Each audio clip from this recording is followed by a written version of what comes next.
Hi guys, is it important to get a really good score when it comes to UCAT? What's the best time to sit this test? What score would you say is good? What is needed to get into university to study medicine, dentistry and other courses like that? What about revision? How much revision do you have to do? When do you have to revise? How do you register? What are the costs? And why would you come to Blue Peanut and work with us so that you do well in the UCAT? So, my name is Dr. Abdul Mannan. I'm the Medical Director at Blue Peanut Medical Education. Now, before we continue guys, make sure you're clicking the like button, make sure you subscribe and hit the bell button so that should we make more videos, more training modules for you, you will automatically be alerted so you can watch the videos that come your way in the future. So you want to be a doctor or a dentist and you're thinking about applying to a medical school or a dental school this year, right? And that's why you're here.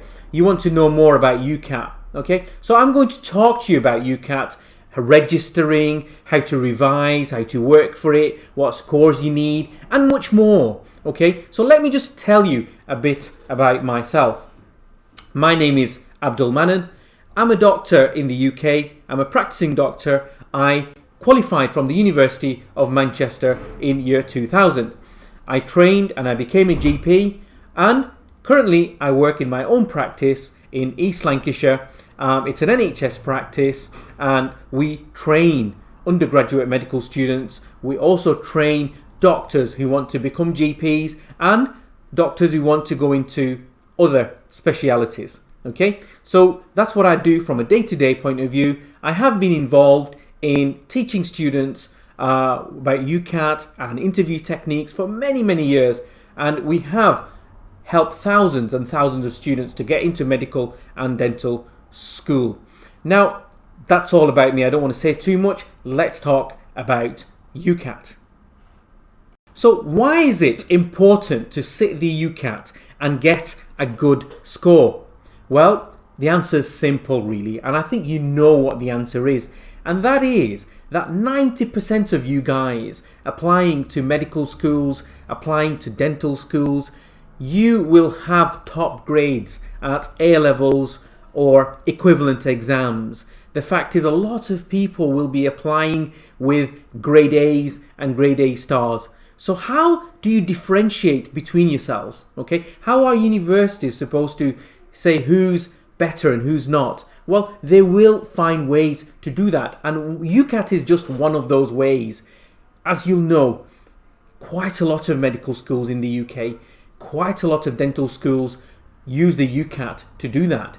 Of course, there's interview and other ways, but UCAT is one of those frequently used ways to kind of find the right student. And if you choose not to do the UCAT, there are other ways to get through to, medical schools, but the fact is you will be limited for choice. The UCAT exam, it's also required, for example, if you want to go into foundation entry, or if you want access to the course through widening participation, or perhaps you might have heard about Gateway to Medicine, right? There's equivalent courses for dentistry as well.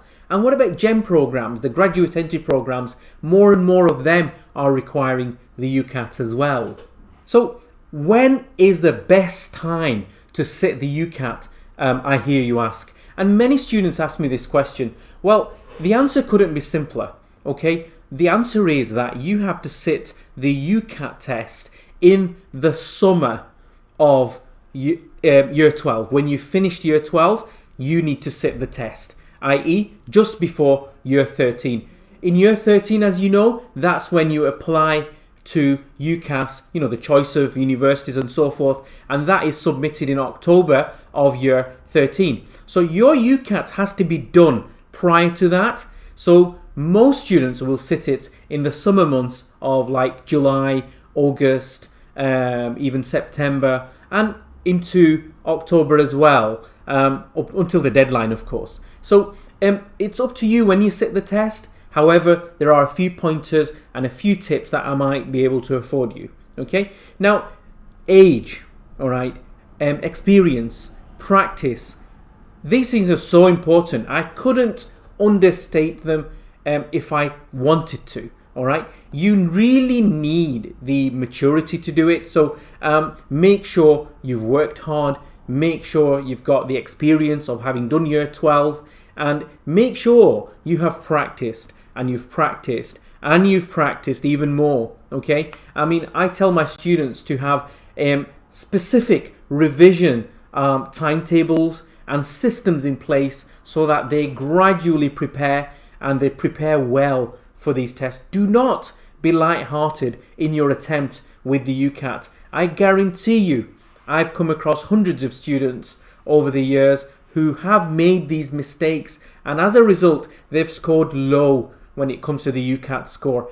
You need high scores in order to apply to good medical and dental schools, and of course, afford you the chance to get interviewed. All right, so you need to sit the test and do it well. So prepare, okay, and prepare and prepare. Now then, I'll talk more about how you do that in the courses that we do, in the UCAT courses that we deliver. I'll show you how you can do that. Now, the other question that people ask me is, well, what if I book, say, my test in end of July, and then I decide, well, it's a bit too early and I'm not so sure. Can I move my test date? Well, the answer is, of course you can, providing there is a slot available. Don't forget, these slots get booked up pretty quickly. So you might not get the chosen slot if you book at a later date. So I would suggest, make sure you prepare, make sure you plan, and have a really good idea as to when you want to sit this test. Okay? And that way you don't have to dilly-dally, you don't have to change dates at a later time. Okay? And also don't forget that you do not have the luxury to resit in that year. So to give you an example, this year it's 2021. Students who sit the UCAT test this year, they are aiming to get through to university in 2022. Of course, they might decide to take a deferred entry and go in 2023. So for them, the test is this year, right? They have the one chance to sit it this year and they cannot resit this year. It's whatever you get at that first attempt. If for whatever reason you apply at a later date, so let's say you want to take a gap year, you don't want to apply to university this year, then of course you don't have to sit the test this year. Instead, you will leave it to next year, so 2022, because actually you want to go to university in 2023. Does that explain it? Does that make sense? If not, make sure you comment below and I'm more than happy to answer your questions. Make sure you give us a call. We have a hotline number for Blue Peanuts, or even message us on our social media pages on Instagram, on Facebook, on Twitter, and we'll be more than happy to answer your questions. So, folks, people also ask me this question quite often. What score do I need to get into medical school or dental school? What score do I need to get at the UCAT test? Okay, so let me give you a few facts and a few figures so that you understand this issue top to bottom, all right? Bottom line is, you need to get into the 6th decile, all right? And that's the top 50%. If you do that, right, then statistically, from what we know, you have a very good chance to get an offer from at least one of the universities you have applied to.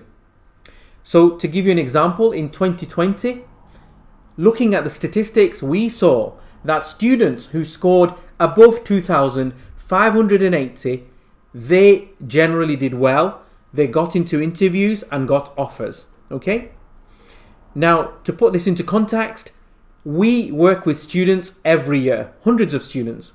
On average, our students that come to our courses have scored over 2,800.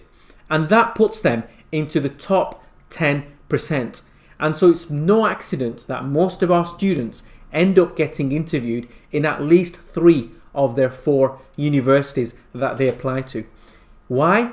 That's because the higher your score is, the more chance of being interviewed, the more chance of being selected for interview.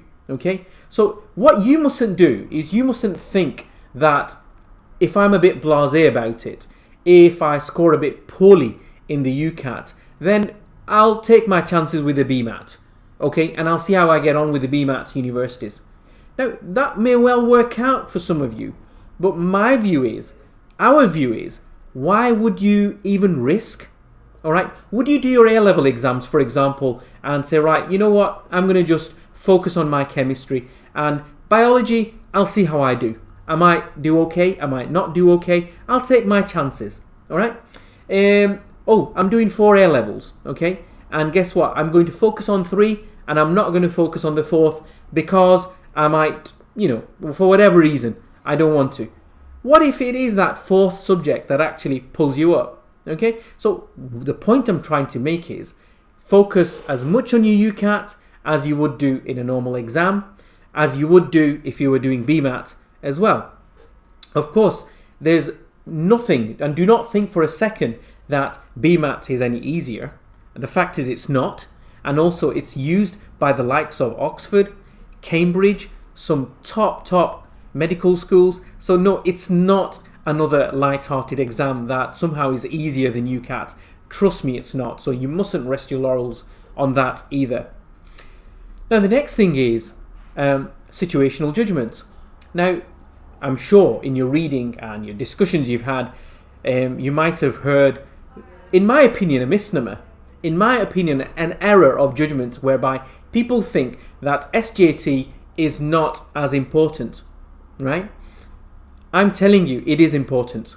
You must bear that in mind, okay? Because universities, whilst they may not use it, or some might not use it, others do. And I know of students who have, lost places simply because their SJT didn't help them. They scored perhaps a 3 or a 4 in SJT. In 2020, about 33% of students fell into band 3 or 4. And you can imagine that could have affected a few students out there.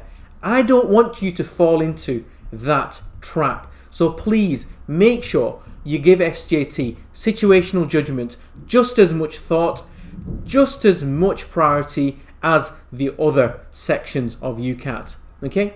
Now, let's move on a bit. What if you have a poor UCAT score? All right, I said to you 2,580, whatever that top 50% is. What if you score below it? What do you do then?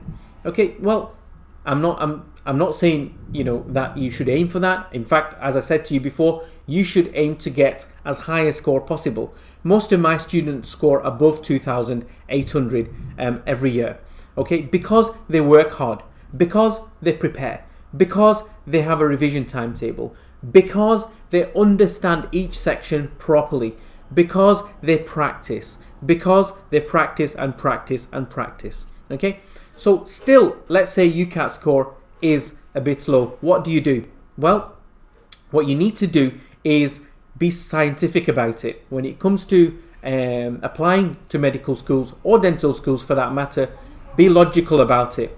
Perhaps aim for those schools where the emphasis on UCAT is slightly less.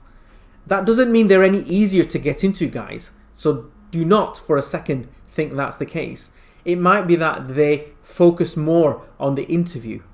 It might be more that they focus on your communication skills, as I'm seeing in some of the more popular medical schools that are newer perhaps, or more kind of into community medicine. So, perhaps you might want to look into that if the UCAT score is a bit on the low side. Of course, as I said before, the higher your UCAT score is, the more you are at an advantage, the more chances of medical and dental schools ranking you higher, and of course, some of them actually interview the ones that have the highest UCAT scores, and otherwise you wouldn't get through to interview.